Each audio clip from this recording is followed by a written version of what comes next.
You are listening to I Am Interchange. I am interchange. I am interchange. I am Interchange. Fostering curiosity, education, and empathy by exploring the controversial and the provocative. I am interchange.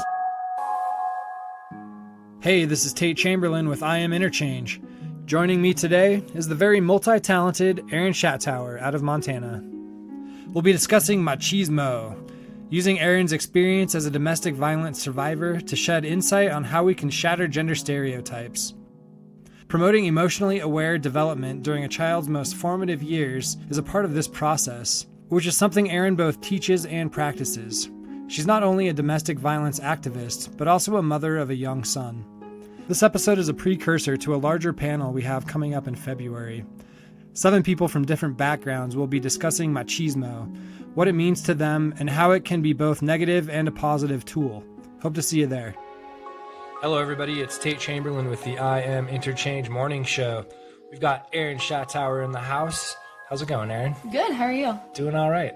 We're working on our macho topic coming up, and I don't know, it's been kind of an interesting topic. What does macho mean to you? Oh man, you're getting the hard questions off right away. Macho has, I think, a lot of different meanings. The one that comes to mind for me is kind of a puffed up chest guy that is trying to be what people would define as a guy's guy. I'll start there. Yeah, okay, you can start there. So you've got kids, right? Yes, I have one son. How do you think about macho as a mother? Well, it's funny because when I first found out I was pregnant, I had in my mind it was a girl. I'm an only child, I'm a girl, I can only picture girls, So I'm like, okay, this is what I had in my mind. And whenever they called me to tell me it was a boy, I was like, I'm sorry, could you repeat that? Because in my head, I just had this idea in my head, I thought it was going to be a girl.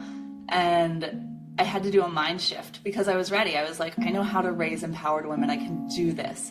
But on the other side of it, I was like, okay, how do I raise a respectful young man who, is aware of himself and his community and everybody around him and kind of do the flip of it. So it was a little intimidating for me, honestly, because I don't know much about boys. I feel.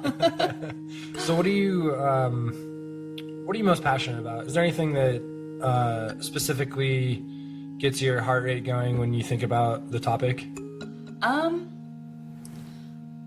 I think that it is, we need to treat, I don't know, this is as a mother.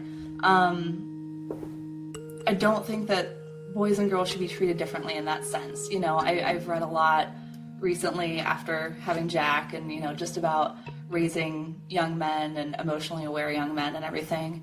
And a lot of times what comes up is this thing where, people tell boys to man up and, be a little man and, you gotta not cry and do this. But, really, they're all just little kids and we need to treat them the same. And I guess for me as a mom of a little boy, I look at it as, why would we treat them differently and feed different children different messages, I guess, when we should all just be learning to love and accept one another and, be good citizens in this world. Okay. So I watched this really wonderful talk that you did during TEDx with Tiara and Angie. Can you talk a little bit about that? Sure. So, and I guess the backstory on me, having opinions about macho and everything, originates from the fact that I'm a domestic violence survivor. I was in an abusive relationship. I was married to my abuser. It was emotional and verbal, and then became physical. So for me, it's not that I don't want to come off sounding like I don't like guys, because I love me some guys, love guys. But whenever you bring up the topic of macho, a lot of the words that filter into that in my mind also support, what a male is whenever he, I don't want to say is an abuser, but who, I don't know, these gender stereotypes that we have kind of play in a little bit. So we did a TEDx talk, we started speaking, several of us came together just to back up a little bit, as survivors of domestic violence who have worked with Haven, which is our domestic violence shelter here in Bozeman.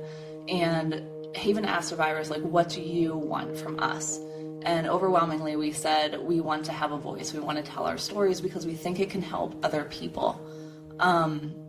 So we started doing that. And the following spring, after we started sharing those stories with people, we ended up doing a TEDx talk. And there were 4 of us, 4 survivors of domestic violence, very different stories, some very similar details in those stories. And so we shared those stories at a TEDx talk, and that was kind of the launching point for us doing more of it. And now, since then, that was a couple years ago, we have started going out into the community. A couple of us have maintained just that drive and that schedule for speaking about it, and started getting into other forums to talk about it. Cool. So you mentioned you were going into law enforcement and lots of different, I guess, macho type places. Do you specifically seek them out? No, it's funny that you say that because we don't at all. So your domestic abuser, what do you think, how do you think people like that were raised? Is there something that's different between someone like your abuser or someone like yourself was raised differently? You know, and it's hard because I can't speak to all people. In my particular situation, you know, he did grow up in a house where they had very rigid gender stereotypes. I know that. And what we do know about people who later in life find themselves in domestic violence situations, whether they are an abuser or they are a victim, is that they were raised in a home or grew up in an environment where they saw domestic violence happen. So if you are a child in a domestic violence situation, chances are, you know, that's what you see every day. That's what you see a relationship to be. And so that's what you're going to mirror whenever you get older, unless somebody interrupts that pattern for you. So, you know, if you are a daughter of a person, you might see that relationship happening in your parents, and you might then grow up to be a victim of domestic violence. Also, if you're a male, you could grow up to be a victim of domestic violence. If you were a son in that situation as well, you could also grow up the reverse of it and be an abuser because somebody took that power away from you when you were a child. And so, you know, the only way a lot of people kind of reclaim that power for themselves, I think, is to try to take that control and power from somebody else in other relationships. Okay. So when, say you catch your son being macho in some way, is being macho bad? Is experimenting with being macho bad? I don't think so. I don't think it's necessarily, I don't know. I didn't, I feel like I didn't think about this word a lot before coming in here, and I've thought about it in relation to this topic and you know, what we're going to be doing here. I don't think it's a bad thing. And I don't think that, you know, the message I don't want to send is that I think that traditional male things are bad things. I think they're good things. I think it kind of gets blurred because maybe the danger in it is believing that girls have to be one way, boys have to be another way. I see. And that, you know, if you don't fit into those boxes, you know, that's where kind of problems start. And kind of to back up on that and expand on a little bit, one of the things we do is we work with children and like specifically Girls for a Change Summit. So it's like middle school, high school girls. One of the activities we do with them is called gender boxes. Have you ever heard of that? Okay. Tell me about it. Okay, so gender boxes is an activity in which we draw 2 boxes on a board. One is male, one is female. And we ask them to give us words that fit into those boxes. So male might be macho. Female, you know, might be like princess. Yes, exactly. That's a great example. Yeah. And so you know, and what are women supposed to be? So what are a couple words that come to your mind? So like stereotypical comments. Yeah, what are girls supposed to be? Yeah. Like sweet and you know, things like that. And boys are supposed to be strong. And so we do that, and we put all those words in the boxes. And then the next step that we take is we say, so what are you if you don't fit into the box? And then they get to say naughty words, right? Like all the words that you're like, okay, so if you're not a tough guy and you're, you maybe enjoy, you have a doll or something, like what are you on the outside of the box? And they get to say words that I don't know if you want me saying. Yeah, do this, it. like pussy. Yeah. And, for girls, like if they don't fit into the box, they could be a slut.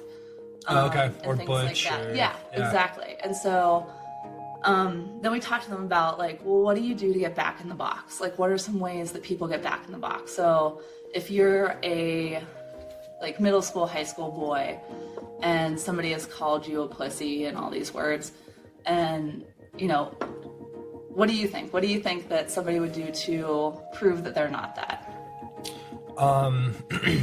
I would probably do something exaggerated, like an action that's just kind of over the top that proves that I'm not. Like bully somebody else or something. Yeah, I don't know. Yeah, it would make me want it to go away. I'm just thinking the reaction I would do would be kind of overcompensating. Okay. To make sure people don't think that. Yeah. So we talk about that a little bit too, and just like where does that turn then? Like how does that go whenever this happens in real life? And then we talk about it and we pull those words out and we're like, okay, so words are not supposed to be that harmful, right? Like words aren't supposed to hurt you, but they do. And then we talk about something and it transitions into the pyramid of violence, which is the basis of the pyramid are all these words. So whenever you have these stereotypes about somebody, like, if you think that all white guys are rednecks or something, or, you think all, butch girls are all these words that are on the outside of the box, or people who don't fit into the box. Those words do hurt, and those words are the basis of that pyramid. So you start breaking people down in that way with those words. You have these rigid beliefs about a certain class of people, male, female, a certain race, things like that. If you act on those and you start, using those against people, you move up the pyramid. So and it gets worse and worse. So at the top of the pyramid is like sexual and physical violence. So the idea is that like calling somebody a name isn't immediately going to lead to like you walking out there and like punching somebody in the face.